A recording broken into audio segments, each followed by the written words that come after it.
Okay, perfect. So before we begin, I would just like to remind our spectators to keep their microphones off at all times.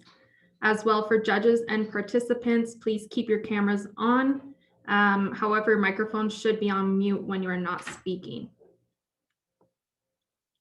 Okay, all present in the Bogaraj and Associates courtroom. Session W3 of the Walker Moot Supreme Court is now in session. It is with great honor and privilege that I present Justice Christopher Fazio Siskins, Justice Paul Cahill Will Davidson, Justice Manas Shariati BLG, and Justice Sean Lewis Lentzner Slat presiding. Justices of the panel, I present to you, speaking on behalf of the appellant, Ms. Armstrong, in today's matter before the court, Jessica Kool and Dessa Booth, and speaking on behalf of the respondent, Dr. Ward, Sean Ovas, and Samantha Iantomasi. We are here today to determine the outcome on appeal before the court on the matter between Ms. Armstrong and Dr. Ward. Both the appellant and respondent's counsel will have 30 minutes each in total, 15 minutes per council member. This includes presenting their arguments first, and then answers from the court as well. The appellants will first present their arguments and the respondents will follow. A 3-minute optional rebuttal will follow by the appellant. I will signal the court when 5 minutes remain per speaker. The court now invites the appellants to begin. Thank you, Ms. McCartney. Good afternoon, justices. My name is Jessica Kool. My co-counsel, Dessa Booth, and I are representing the appellant, Ms. Karen Armstrong, in this matter. So this case is more than Ms. Armstrong just seeking damages. It's also about ensuring surgeons are held to an acceptable standard while practicing medicine. We submit that Dr. Colin Ward, the defendant, was negligent when performing a colectomy on Ms. Armstrong by coming within 2 millimeters of her ureter. Additionally, we submit that the Court of Appeal was incorrect to overturn the trial judge's decision. This is for 4 reasons. Firstly, the standard of care during a colectomy includes staying 2 millimeters away from the ureter. Secondly, the majority erred in applying the correct standard of review. Thirdly, causation can be used to inform the standard of care in this case. And lastly, the plaintiff has no duty to rule out non-negligent causes. I will be addressing the first 2 issues, and my co-counsel Dessa will be addressing the other 2. Dr. Ward completed a colectomy on Ms. Armstrong in February of 2010 using a ligature, which is a thermal device used to sever and fuse tissue. The ligature has potential to damage other tissue through thermal spread. Therefore, the device must stay at least 2 millimeters away from all other organs. After the surgery, Ms. Armstrong discovered that she had a blocked ureter, which ultimately led to her having her kidney removed in October of 2010. At trial, the judge held that the standard of care of a reasonable and prudent surgeon performing a colectomy included to, quote, identify, protect, and avoid direct contact with or close proximity to the ureter when using an energy-emitting device like a ligature, end quote, and that Dr. Ward has breached this standard of care. The majority at the Ontario Court of Appeal overturned the trial judge's findings by holding that Dr. Ward did not breach the standard of care. They held that Dr. Ward took all the necessary steps to stay away from the ureter and stated that the trial judge had not ruled out all non-negligent causes. We submit that the majority at the Court of Appeal erred and that the trial judgment should be reinstated. To begin, I will first discuss what the requisite standard of care for medical negligence in Canada should be as applied to the facts of this case. We argue that the standard of care for medical negligence during a colectomy is breached if the surgeon comes within 2 millimeters of the ureter with the ligature device. Justices, we want to make it known that the standard of care required of a reasonable and prudent surgeon performing a colectomy is not contested.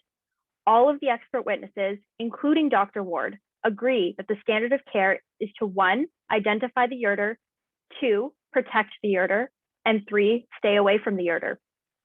The contested part of the standard of care is whether staying away from the ureter means being at least 2 millimeters away from the ureter with the ligature device, and we believe that it does. The trial judge found that staying at least 2 millimeters away from the ureter is a part of the standard of care during a colectomy. He held that to protect the ureter, the surgeon must stay away from it. This was a finding of fact, and it should be respected. It is a well-known and well-respected principle that courts of appeal only review errors of law because the trial judge is in the best position to make findings of fact. Therefore, it was an error of law for the Court of Appeal to go against the trial judge's finding of fact when there was no overriding or palpable error that the trial judge made. The trial judge heard both parties' testimonies and expert witness testimonies. The trial judge had evidence to support each side's view, and based on all the evidence, he made the finding of fact that coming within 2 millimeters of the ureter was an element of the standard of care, and that you have to protect the ureter by staying away from it. The trial judge could have easily found that this was not an element of the standard of care based on the evidence he was given. But the fact that he did decide as a finding of fact that coming within 2 millimeters of the ureter was an element of the standard of care, we must, as a matter of law, give deference to this fact. Further, the trial judge made a finding of fact when he held that Dr. Ward came within 2 millimeters of Ms. Armstrong's ureter. Again, the trial judge could have easily found the other way. However, the trial judge is in the best position to review all the evidence and decide after his review that Dr. Ward did indeed come within 2 millimeters of Ms. Armstrong's ureter with the ligature. Ultimately, it follows that if it is a fact that a breach of the standard of care during a colectomy includes coming within 2 millimeters of the ureter, and Dr. Ward came within 2 millimeters of Ms. Armstrong's ureter, Dr. Ward breached the standard of care and is liable for Ms. Armstrong's injury. Along the same lines, defense counsel may argue that Dr. Bernstein is not a credible witness and that the trial judge should not have given as much weight to his testimony. We would refute this claim. Although Dr. Bernstein does not perform laparoscopic colectomies, Dr. Bernstein has special knowledge of the ligature device, and he's also very familiar with colectomies. He's knowledgeable about the types of injuries that can occur from the misuse of the ligature, and thus he's a very important expert witness. Dr. Ward had no issue with Dr. Bernstein as an expert witness during the trial, and he even declared his respect for him in his testimony. Further, it was completely up to the trial judge to decide how much weight to put on Dr. Bernstein's evidence. As previously discussed, the trial judge is in the best position to make these findings of fact. We must defer to the trial judge in the weight he gave to Mr. Bernstein's evidence because the trial judge heard all the facts and made an informed decision. With all due respect, just because Dr. Ward does not like that the trial judge relied on the evidence of Dr. Bernstein does not mean it was an error. In summary, the trial judge is in the best position to make findings of fact, and the appeal courts exist only to review errors of law. The trial judge made a finding of fact, and it was a breach of the standard of care in a colectomy to come within 2 millimeters of the ureter. Additionally, the judge made a finding of fact when he determined that Dr. Ward came within 2 millimeters of Ms. Armstrong's ureter. The trial judge had full authority and is in the best position to make these findings and give weight to whichever expert witness he deemed more convincing. Therefore, with the greatest respect, we submit that the trial judge should be given deference on this issue. Dr. Ward and his counsel may suggest that we are imposing a standard of perfection by stating that coming within 2 millimeters of the ureter is a breach of the standard of care. This is simply not the case. Although it's true that Dr. Ward is not only required to perform reasonably as a surgeon, it is not unreasonable for Ms. Armstrong to expect not to have her ureter injured during the colectomy. In this surgery, the ureter is nowhere near the colon, and in this surgery, Ms. Armstrong's anatomy was declared by expert witnesses on both sides to be the perfect canvas. She had no inflammation, no disease, no tumor, and no scarring. There were simply no abnormalities that required Dr. Ward to widen his area of surgery and come close to the ureter that, to quote defense expert witness Dr. Hagen, is centimeters away, unquote, from the colon. Surgeons should be nowhere near the ureter during a colectomy, and this was expressed by expert witnesses on both sides. This is especially true for an anatomically normal canvas such as Ms. Armstrong. It is not a standard of perfection to expect Dr. Ward not to be near the ureter. There was simply no reason for him to be there in the first place, given its distance from Ms. Armstrong's, given its distance and Ms. Armstrong's anatomy. Counsel, This is not a yeah, absolutely. sorry to interrupt you. I'm just wondering how these submissions fit in with the idea that there's room for surgical misadventure in cases like this. Of course, yeah. So thank you for that question. So given the expert witness testimonies, so it was between 0.15 and 0.66% that a ureter would be damaged in this type of surgery. However, that already very small number takes into consideration people with disease and people without. But in reality, most people that have this colectomy surgery are getting it because they have some sort of disease.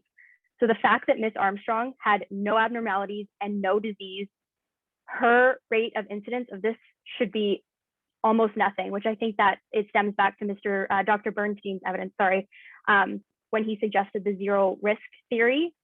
It's just a matter of this case that Ms. Armstrong really should have had a lower incidence of injury in these particular facts. Sorry, does that answer your question? Yes, thank you, counsel. Perfect. So to continue, this is not a standard of perfection. We believe it's a reasonable expectation that Dr. Ward should have stayed away from Ms. Armstrong's ureter, given the specific facts of this case. Defense counsel is likely to further argue that we are unfairly classifying coming within 2 millimeters of the ureter as a goal rather than just a step that he should have taken. This argument about steps versus goals is just semantics. Almost any part of the surgery can be classified as a step or a goal. For example, in a colectomy, the goal of the surgery is to remove the colon. However, removing the colon is also a step that the surgeon must take during the surgery. Further, staying away from the ureter with a ligature device is a goal of the surgery, but it is also a step that the surgeon should take in accordance with the standard of care. Whether these things are classified as a step or a goal does not negate the fact that they are essential parts of the surgery. Dr. Ward simply should not have been near Ms. Armstrong's ureter, given its multi-centimeter distance from the colon and Ms. Armstrong's anatomy. Now, counsel, how do you account for the fact that Dr. Ward says that he stayed 5 centimeters away from the ureter? Yeah, absolutely. So I think that goes back to the trial judge making findings of fact. So he reviewed all of the evidence in this case. And I mean, he deemed that this injury really could have only occurred if Dr. Ward did come within 2 millimeters of Ms. Armstrong's ureter, and that he ruled out all the non-negligent causes.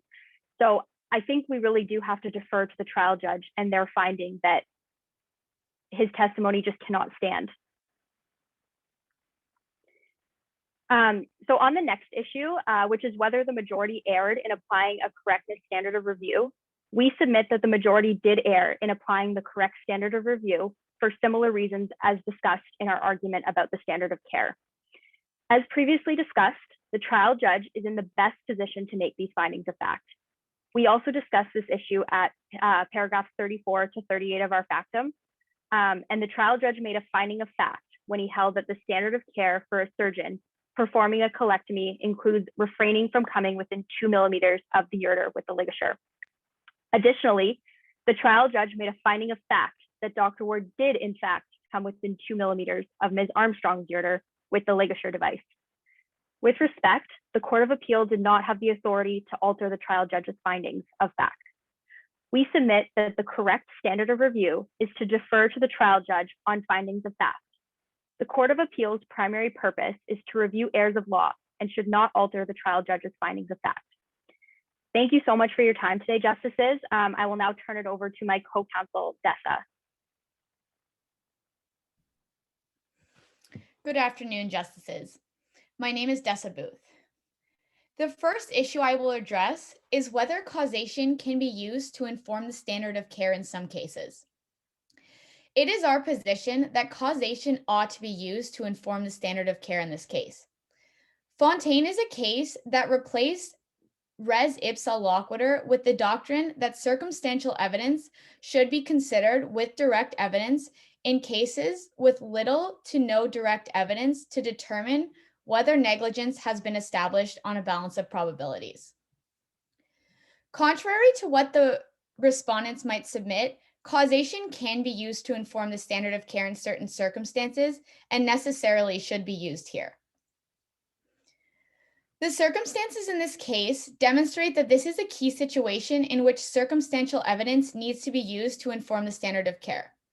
Ms. Armstrong's damage would not have occurred without negligence. No party nor expert witness contests that coming within 2 millimeters of the ureter may cause damage.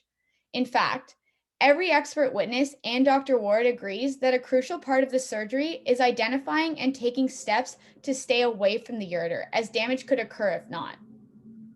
Additionally, Ms. Armstrong was a patient with no medical issues, which constituted an ideal setting for surgery, according to expert witnesses on both sides. The incidence of ureter injury during a colectomy is less than 1% when taking into account medical anomalies that make surgery more difficult. Therefore, the incidence rate of ureter injury in an ideal patient would be much less for Ms. Armstrong. Furthermore, the ureter is centimeters away from the colon as expressed by doctors Hagen and Bernstein. Therefore, there is no reason why the ureter should have been damaged other than for negligence. And finally, there is no evidence as to why this injury occurred. Dr. Ward's testimony could be used as evidence to inform the facts of this case. However, as he's on trial, this may be problematic, and this was also ruled out. His testimony was also ruled out by the trial judge. Aside from Dr. Ward's testimony, there is no evidence of what happened in that operating room. Additionally, I want to clarify that causation in this case is informing the standard of care. It is not creating the standard of care. We are using causation to inform whether the standard of care has been breached. The standard of care should be determined without regard for causation, and then circumstantial evidence can be used to determine whether the standard has been breached. So can I just ask you a question before you move on? Yeah. When you say causation, are you saying the legal analysis of causation, or are you saying what caused the injury as a finding of fact? What caused the injury as a finding of fact? I see. To sum up, Fontaine establishes that causation is used to inform the standard of care in certain circumstances.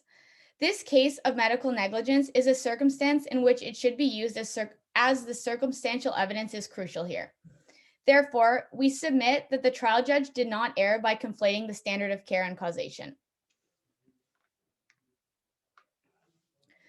The next issue I will address is whether the plaintiff has a duty to rule out non-negligent causes. We submit that the plaintiff does not. A positive duty to rule out non-negligent causes creates an unfair dynamic in medical malpractice cases. Additionally, Fontaine established that there is no burden on the plaintiff to rule out non-negligent causes. The burden is on the defendant to present these to the judge if they wish.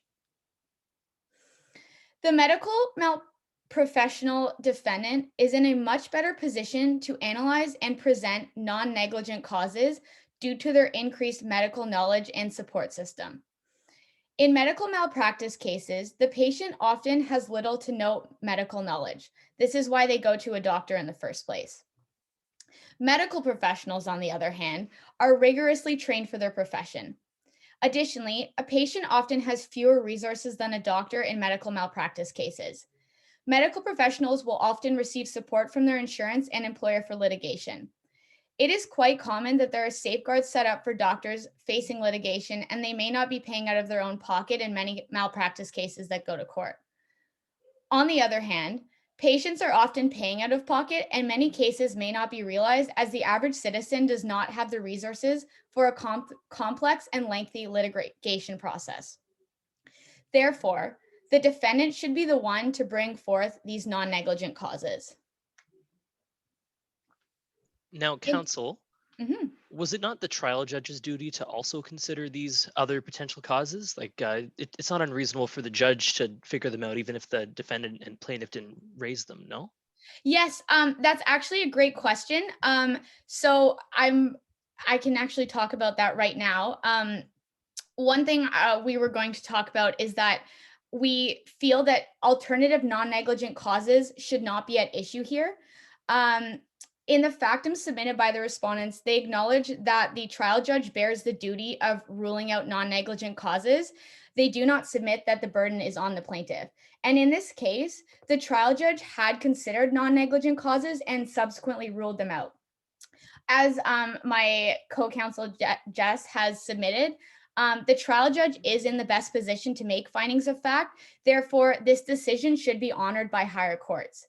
This was alluded to as well in Justice Van Rensburg's dissenting judgment at the Court of Appeal. Therefore, respectfully, we do submit that the Court of Appeal erred in their statement that it is not the defendant's duty to raise non-negligent causes, and that the trial judge did not adequately consider these causes. Because these causes were actually considered, they were raised at trial, and the trial judge did subsequently rule them out. Does that answers your question? Awesome. So just to continue back where I was, to conclude, the need to rule out every non-negligent cause is an overbearing requirement. In practically every negligent case, there could be alternate explanations for why the injury occurs. Considering all the alternative explanations for this event would dramatically increase the time and energy spent on each case by counsel and judges. This has the potential to affect administrative efficiencies. It is important, however, that plausible and significant non-negligent causes are considered in a negligence case. However, to reduce the burden on the plaintiff, this duty should not be placed on them. The opportunity to present them should be available to the defendant, however. Secondly, Fontaine has established that the plaintiff bears no duty to rule out non-negligent causes. The plaintiff still bears the duty to establish negligence on a balance of probabilities. However, no duty is imposed on the plaintiff to rule out other non-negligent causes. Once negligence is established on a balance of probabilities, the defendant may offer alternative non-negligent causes to rebut this inference of negligence. Counsel, if I'm Yes. remembering correctly, Fontaine was a motor vehicle accident case, and I'm wondering what application or what weight we should give to it in terms of extending it to the medical negligence context. Yeah, so it was. The Fontaine, however, has been used in medical malpractice cases. And I think it's very important that it is used in medical malpractice cases, just because if this doctrine wasn't given any weight in medical malpractice cases, personally, I believe that it would be near impossible to ever establish that a surgeon or doctor was negligent, because often the patient is under sedation and there's sometimes no one else in the room. If we are solely relying on the doctor's testimony, not to say that I'm definitely not to say that they would lie, but I think oftentimes they would submit that they were not negligent. So if we were not to use Fontaine, it would be nearly impossible to ever establish that a surgeon or doctor was negligent. All right, so therefore, according to Fontaine, and in the interest of reducing the burden on a plaintiff has no duty to rule out non-negligent causes. Accordingly, Ms. Armstrong had no duty to do so. Additionally, and I already talked about this, but the non-negligent causes were considered by the trial judge and they were subsequently ruled out. So we submit that these should not really be at issue in this appeal. Justices, in my last couple minutes, I will briefly sum up the issues that we have addressed today. Firstly, we respectfully submit that the Court of Appeal erred in applying a correct standard of review. The trial judge is in the best position to make findings of fact, and respectfully, we submit that their findings should not have been altered. Secondly, the standard of care is breached if a surgeon comes within 2 millimeters of the ureter and therefore was breached in this case. This is not a standard of perfection. It is expected that a surgeon takes great care to stay away from the ureter to prevent damage, and coming within 2 millimeters of the ureter breaches this standard of care. Thirdly, causation can be used to inform the standard of care in this case. Finally, The plaintiff has no duty to rule out non-negligent causes. Fontaine establishes that the defendant has an opportunity to negate negligence with non-negligent causes. However, this places no burden on the plaintiff to rule out these causes. It follows that we submit that Dr. Ward was negligent when performing the colectomy on Ms. Armstrong. He came within 2 millimeters of the ureter, which is a breach of the standard of care required of a reasonable and prudent surgeon. We seek to set aside the judgment at the Court of Appeal and restore the trial judgment. Thank you for your time today. The court now invites counsel for the respondent to begin.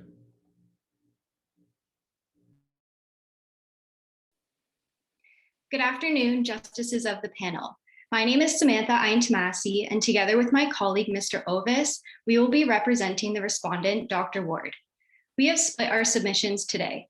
My submission will focus on the proper standard of care. My colleague will focus his submission on causation used as circumstantial evidence, the plaintiff ruling out non-negligent causes, and the appropriate standard of review.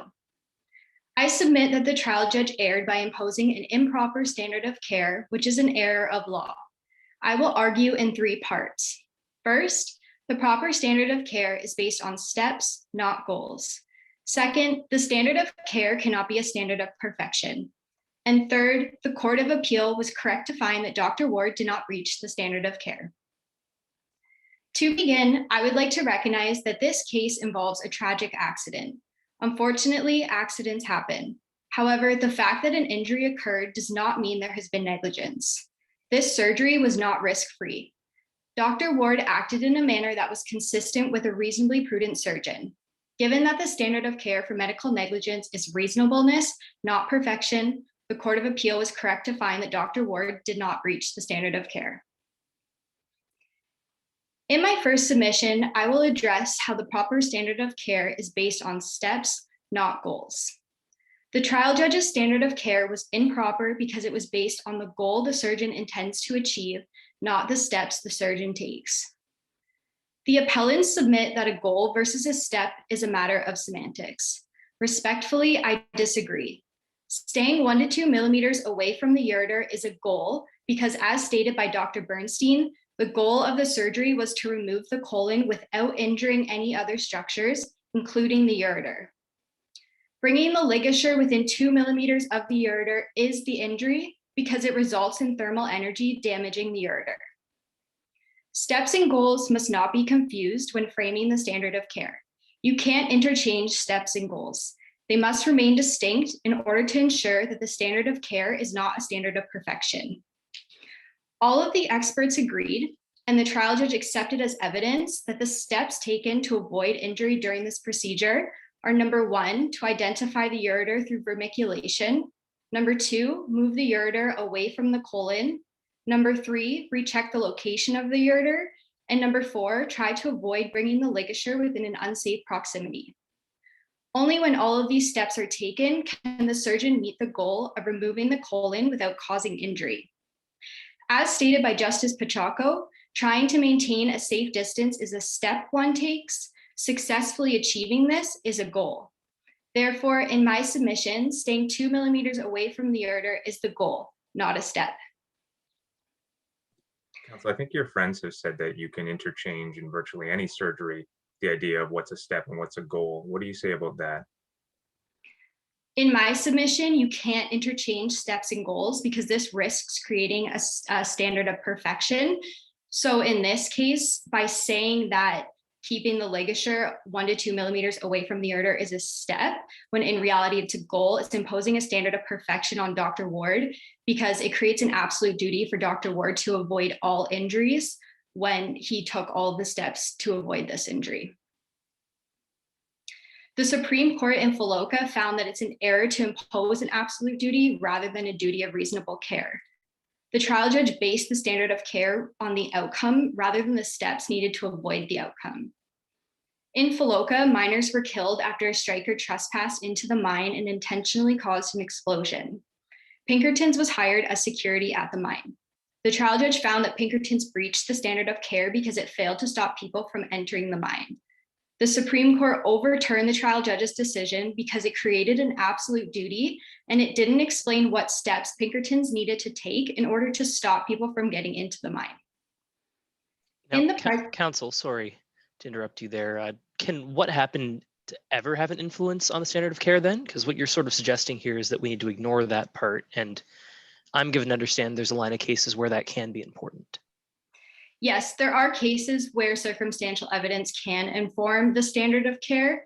However, in my submission, in this case, that wasn't needed because the trial judge had found that Dr. Ward took the steps to identify and protect the ureter.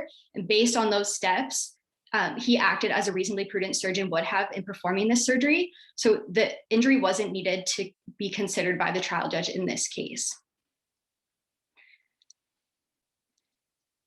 In the present case, the trial judge failed to base the standard of care on the steps Dr. Ward needed to take to avoid bringing the ligature within 1 to 2 millimeters of the ureter. The trial judge imposed an absolute duty on Dr. Ward by defining the standard of care based on the outcome of the surgery. Following the Supreme Court's reasoning in Filoka, this was an error.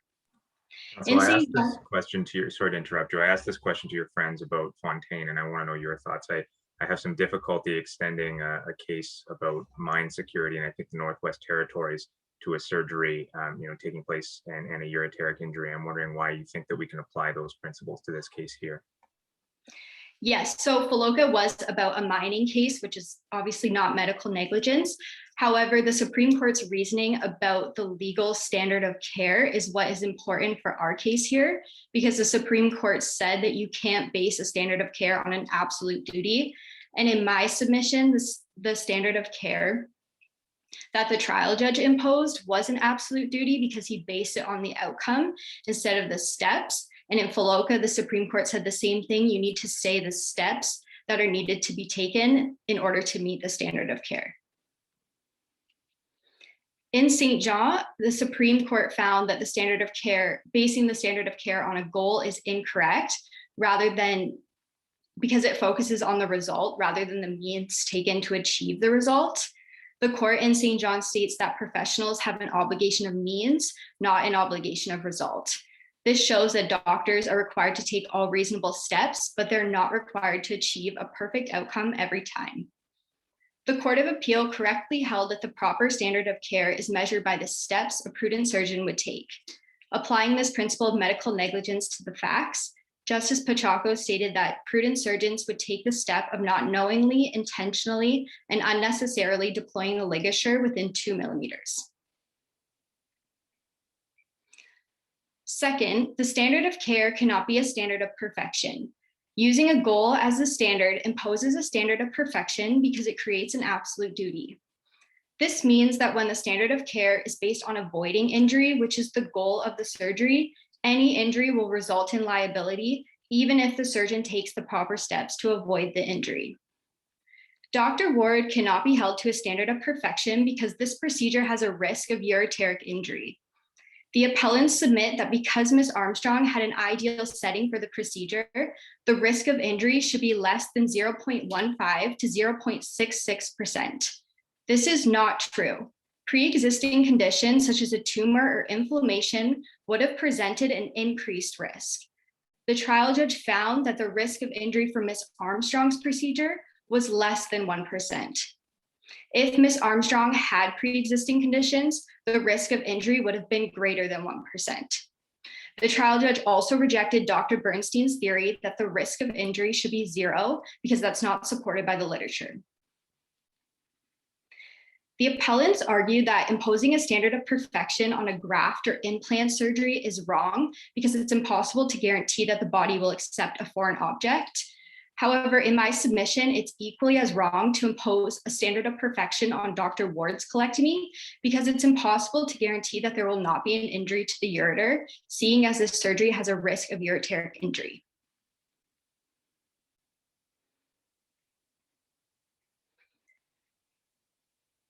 The appellants also submit that requiring the surgeon to avoid injuring the ureter is asking the surgeon to be perfect because the colectomy does not involve the ureter. Respectfully, this is untrue. A colectomy is a surgery to remove the colon. However, this surgery is complex and involves close proximity with many structures in the abdominal cavity, not just the colon. It's unfair to say that a surgeon won't injure the ureter because the ureter is not the structure being removed. This procedure has a risk of injury to the ureter, therefore it's requiring perfection for the surgeon not to injure the ureter. Now, counsel, how do you respond to the assertion by a lot of the experts in this case that this was sort of surgery 101, that it wasn't an extremely complex procedure, but really just something that any surgeon should be able to pull off successfully? Yes, some surgeons did have that opinion at trial. However, this surgery still, this surgery still involved close proximity with many structures in the abdominal cavity. So it may be one of the first surgeries that a surgeon learns when they're training to become a surgeon. However, that doesn't negate the fact that there's still many things going on when they're performing this surgery. There's many steps to take, and you have to be careful of all the surrounding structures. I just have one question. Can you hear me okay? Yeah. We know for a fact that the patient did suffer a ureteric injury, that's right. And what's your position with respect to how that injury occurred? We do not disagree with the trial judge's finding that the injury occurred by bringing the ligature within 2 millimeters of the ureter. However, in our submission, this was not a breach of the standard of care because Dr. Ward had took all of the appropriate steps to identify and protect the ureter. Even though he came closer than he should have, in fact? Yes, even though he did come closer than he should have, that was a finding of fact. However, the standard of care can't be based on the injury of the surgery because that is the goal that a surgeon intends to achieve. And in doing so, this creates an impossible burden on Dr. Ward to avoid all injuries, even when there was a risk of injury in this situation. But wouldn't the fact that, as a matter of fact, he did come within 2 millimeters of the ureter, wouldn't that call into question whether he actually, in fact, took reasonable steps to protect the ureter? In our submission, the trial judge did find that Dr. Ward had taken all of the proper steps. There was 4 steps that I previously mentioned that the trial judge found as a finding of fact.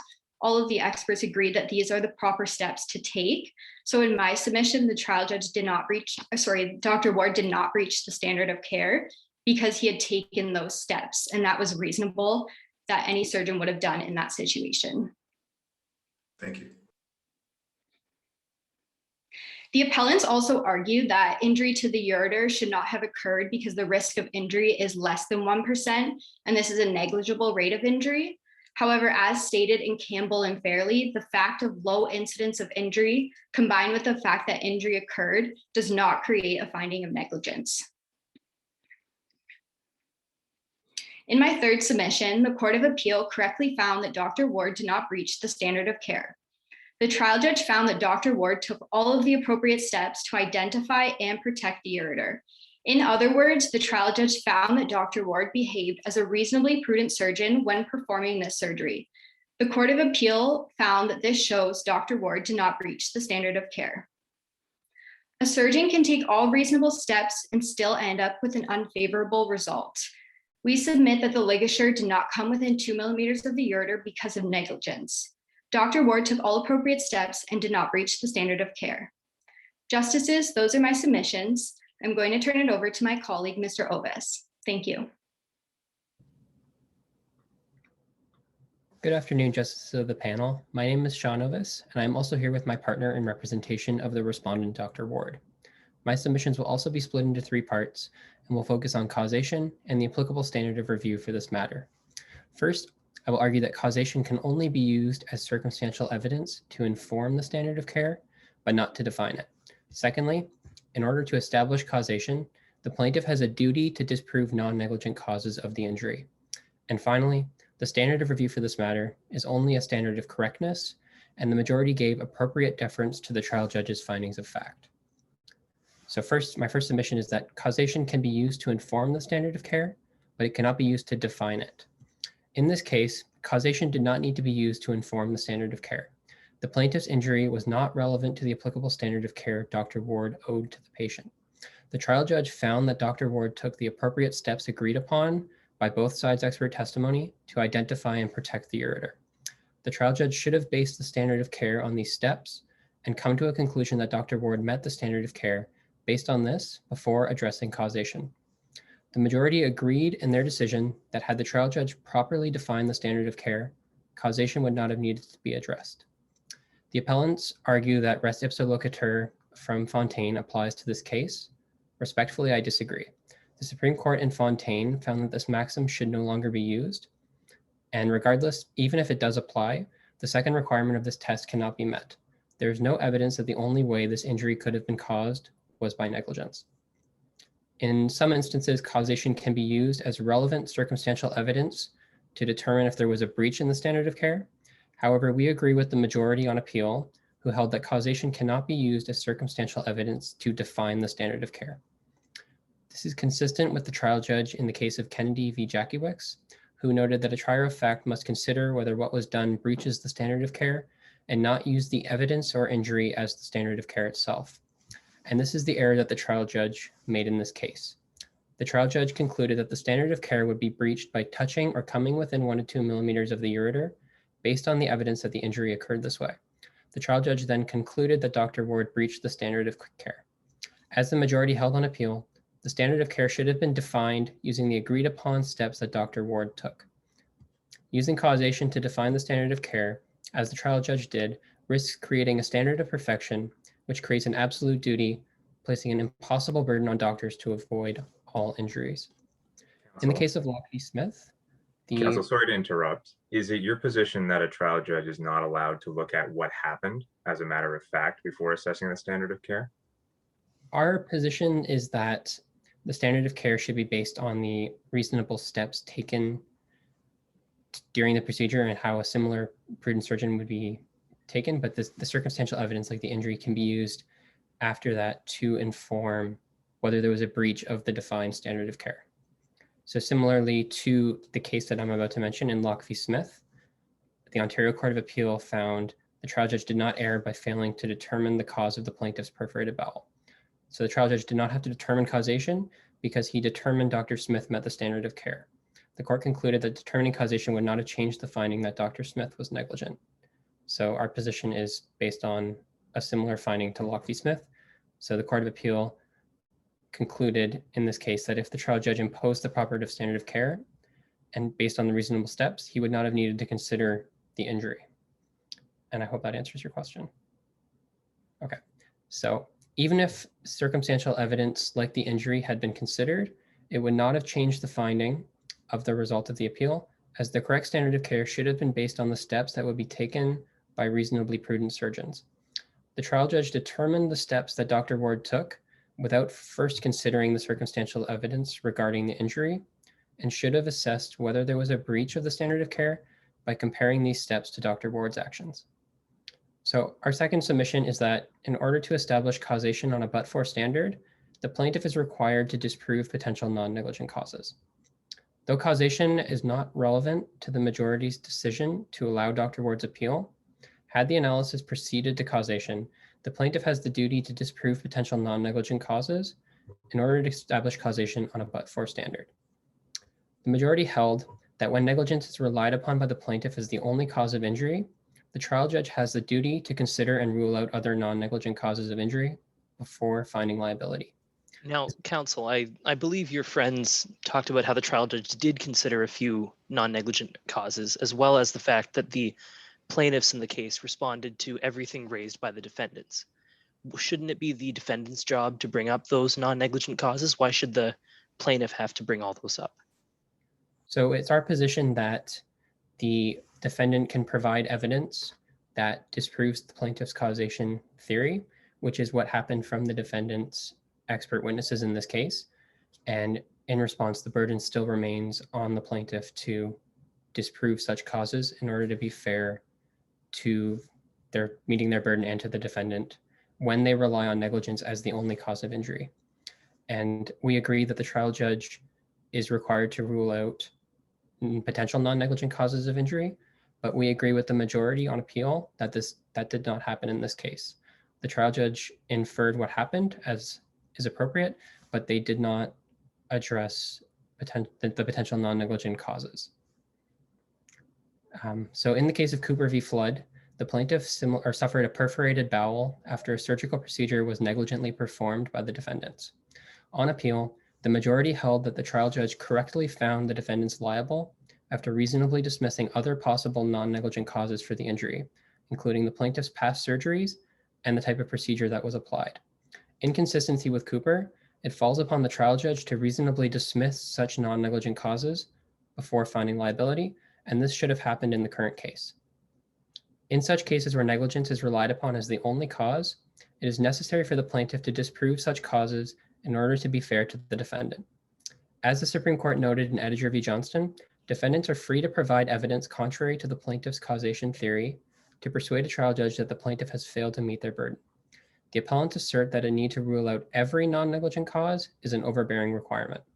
This requirement is not overbearing, as the plaintiff must disprove only non-negligent causes supported by sufficient evidence from the defense, which is not a requirement to disprove all potential causes. Dr. Robinette, Dr. Ward's expert witness, raised a potential non-negligent cause, stating that the ligature could have caused necrosis of fatty tissue in the retroperitoneum, resulting in inflammation and scar tissue, obstructing the ureter. Ms. Armstrong's expert witnesses did not raise evidence disproving this potential non-negligent cause of injury. They disagreed with the inflammation theory posed by Dr. Robinette, stating that they had never seen or heard of it occurring, but provided no evidence ruling out the possibility. The appellants do not address this potential cause in their submissions, or if such an injury would be considered negligent. Dr. Bernstein, the expert for Ms. Armstrong, posited that the risk of injury from using a ligature should be 0. However, the trial judge rejected this view and instead adopted a view that the risk was less than 1%. This left open the possibility that other causes could have potentially caused this injury, including the one suggested by Dr. Robinette. So as the Court of Appeal noted in their decision, there was no evidence that Ms. Armstrong's injury could only be caused by negligence. In order to make the trial fair, the burden was upon the plaintiff to rule out potential non-negligent causes. The cause suggested by Dr. Robinette is supported by expert testimony from an experienced urologist and should be disproven. Now, counsel, sorry to interrupt again. I guess I'm still struggling with the same point. I understand what you're saying, that there was a potential other cause, but the way I'm given to understand here, it's not the trial judge's job to determine 100% what the cause was. And if there was any other cause, they lose. They just need 51%. They need, on a balance of probabilities, to prove that their cause was more than likely to be what caused the injury. How do you respond to that? Because to me, it seems the trial judge took those two potential theories, picked one after weighing the evidence, saying that it was something better than 51% likely, and ruled on the case. And I have trouble overturning that if that's what we decide to agree with here. Yeah. So we don't disagree with the inference of fact that the trial judge made that the injury was caused by negligence. We agree with the majority who noted that the trial judge did not properly rule out the non-negligent causes. So we're not disagreeing with the finding of the inference of fact that they made. We are just agreeing with the position of the Court of Appeal, who noted that these causes were not properly ruled out in their decision. And our overall submission is that this is specific to causation, which can be used to inform the standard of care, but it cannot be used to define it. And causation was not used on appeal as the reasoning for dismissing or allowing Dr. Ward's appeal. So the overall, while causation can be used to inform whether there was a breach and the standard of care, can't be used to define it. I hope that answers your question. So as we, finally, the appellants assert that where res ipsa loquitur is satisfied, the plaintiff has no duty to rule out other non-negligent causes. However, the Supreme Court noted in Fontaine that this maxim should no longer be applied in negligence cases and should be treated as expired. As we mentioned, even if this maxim does apply, the second requirement has failed, and it cannot be used to relieve the plaintiff of their duty to disprove non-negligent causes. Our final position is that the majority correctly applied a standard of correctness on appeal and did not fail to give deference to the trial judge's findings of fact. The main issue on appeal on this case is whether the correct standard of care was applied by the trial judge, which the Supreme Court has held in the past is a question of mixed fact and law. In the leading case on appellate review, Houston v. Nicolason, the Supreme Court held that what appears to be a question of mixed fact and law can simply be an error of pure law, which only requires a standard of correctness. In consistency with Houston, the Ontario Court of Appeal held in FC v. Ontario Inc. that if challenged findings rely on an incorrect statement of the applicable standard of care, the less deferential standard of correctness is required. Similarly, the Supreme Court held in Ontario Inc. v. Maple Leaf Foods that the correct standard of review for whether the appellant was owed a duty of care is a question of law requiring correctness. Both the standard of care and duty of care analysis are paramount to negligence claims and must be considered on the same standard of correctness. The appellants argue that the majority did not respect the trial judge's findings of fact and owe deference to their decision. However, the majority did not dispute any findings of fact made by the trial judge and focused their analysis on whether the correct standard of care had been applied. The majority's holding was based on the argument that the trial judge should have determined the correct standard of care to be informed by the agreed upon steps a reasonable surgeon would take and not a goal of perfection. This is an error of law that only requires a standard of correctness. The appellants submit that the majority should have accepted that coming within 2 millimeters of the ureter is part of the standard of care. I respectfully disagree. As argued by my colleague, basing the standard of care on the injury is a goal-based standard and is incorrect. And that concludes our submissions today, justices of the panel, and we finish today with a request that this appeal be dismissed as the majority did not err in the review of the trial judge's findings. Thank you. The court now invites counsel for the appellants to begin their optional 3-minute rebuttal. Yeah, so we really just want to stress our argument that we made earlier, which is a step versus goal really is semantics. Almost anything can be classified as a step or a goal. Removing a colon is a step in a colectomy, but it's also a goal. Really, it's all the same thing. It's just semantics. Also, the colectomy, it's not complex. It's surgery 101. And one of the justices actually even referenced that. The ureter is not near the colon. Perhaps if the ureter was closer to the colon, we'd have a completely different situation. But because the ureter is so far away, Dr. Ward should not have been over there but for negligence. In addition, my co-counsel touched upon that causation is informing the standard of care. It's not creating it. Informing is different than creating.